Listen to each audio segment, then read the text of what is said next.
Hello, hi, I'm Dave. And I'm Erika. And we'd like to bring you an encouragement. We've been reading a psalm recently, which we found really encouraging.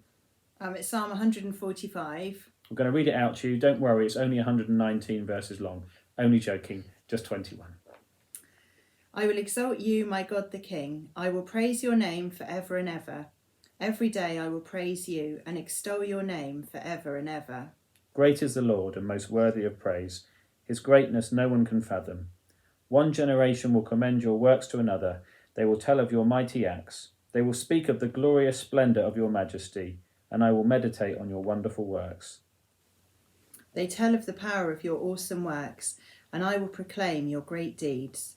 They celebrate your abundant goodness and joyfully sing of your righteousness. The Lord is gracious and compassionate, slow to anger and rich in love. The Lord is good to all. He has compassion on all he has made. All you have made will praise you, O Lord. Your saints will extol you. They will tell of the glory of your kingdom and speak of your might, so that all men may know of your mighty acts and the glorious splendour of your kingdom. Your kingdom is an everlasting kingdom, and your dominion endures through all generations. The Lord is trustworthy in all he promises and faithful in all he does.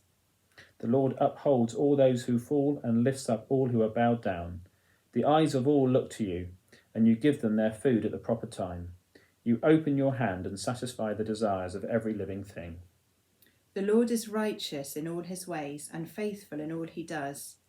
The Lord is near to all who call on him, to all who call on him in truth.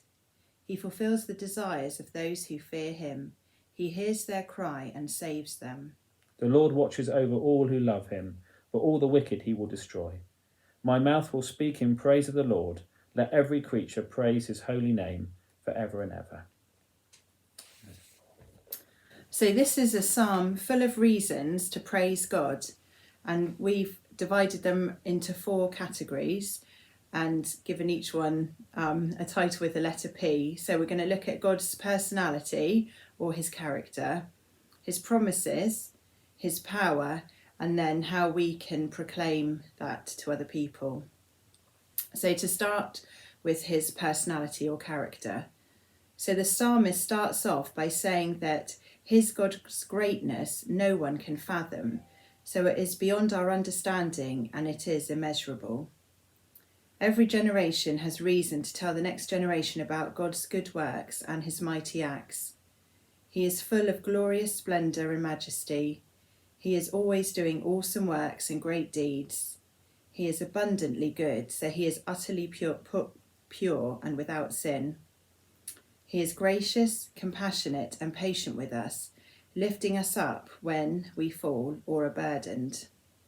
He is rich in love, and he provides for all our needs, and he is faithful to all his promises.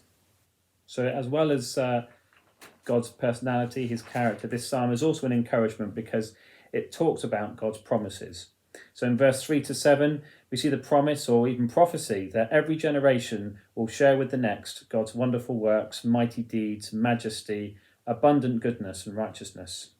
So yes, from the Bible and from other believers who've gone before us, but also from our own first-hand experiences of God's ongoing work and goodness in our lives.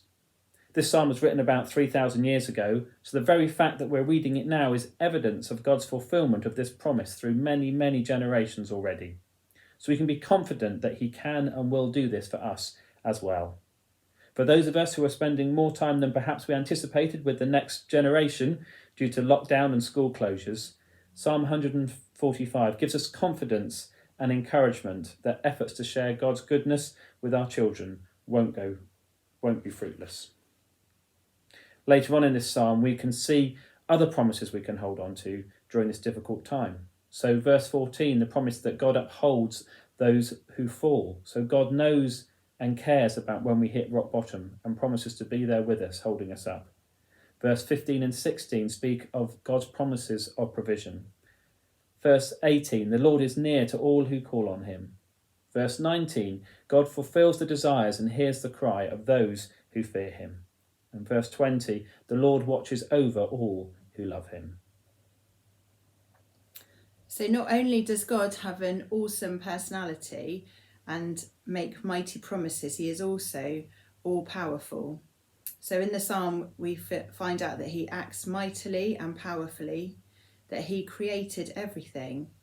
He is the king of a glorious kingdom, a kingdom that is everlasting, and his dominion endures through all generations. And I looked up the word dominion in the dictionary, and it says the power or right of governing and controlling, sovereign authority, and a territory, usually of considerable size, in which a single rulership holds sway. And the territory that God rules over is all of creation, and he has been ruling it from eternity past to eternity in the future. He also upholds all, and he provides for all, and he is omnipresent, so he's able to be everywhere all the time. He can be close to all who call on him. So we've looked at God's personality, looked at his promises, looked at his power. But the final P in this psalm is proclamation. In effect, declaring and sharing who God is with those around us as an overflow of our praise to God.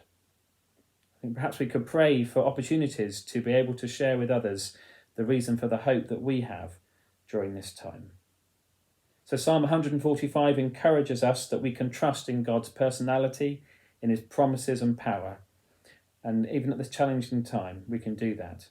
And it can lead us to proclaim and share his goodness with those around us.